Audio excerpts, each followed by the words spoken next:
Hi, I'm Shannon Gavin Johnson, the director of Legacy Museum on Main, and this is a brief moment in LaGrange's history. There is no shortage of cookbooks on today's shelves, but in the 1800s, they were few and far between.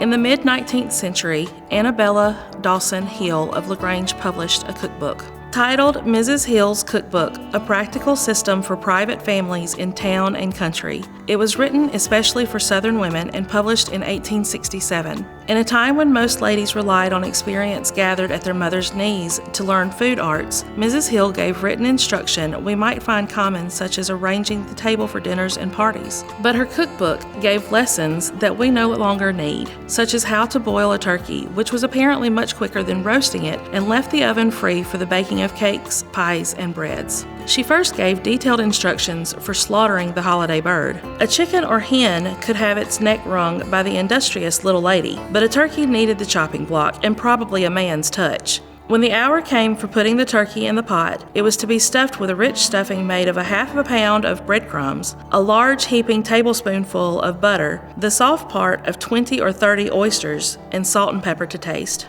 The prepared bird was expected to take about 2 to 3 hours to boil. In addition to her recipes, or receipts as they were called then, Mrs. Hill's medical recipes kept the housewife well informed on the latest treatment for common injuries and illnesses, telling her not only what to do, but which remedies were no longer in use. Specific for coughs, the housewife needed to have on hand a syrup made from equal quantities of chamomile flowers, life everlasting, mullein, and a few races of ginger, and as much fat lightwood splinters as chamomile. She was to boil it to a strong tea, strain it, and add enough good apple vinegar to give it a pleasant acid taste. Mrs. Hill said that this was a simple remedy to prepare and included others that were quite complicated. Pills made from fresh tar, brown sugar, and the yolk of an egg were also good for a cough. I'm sure her family and patients were grateful for the pills, given the probable taste of her medicinal syrups. Regardless, the book was popular enough to need a second printing in 1870.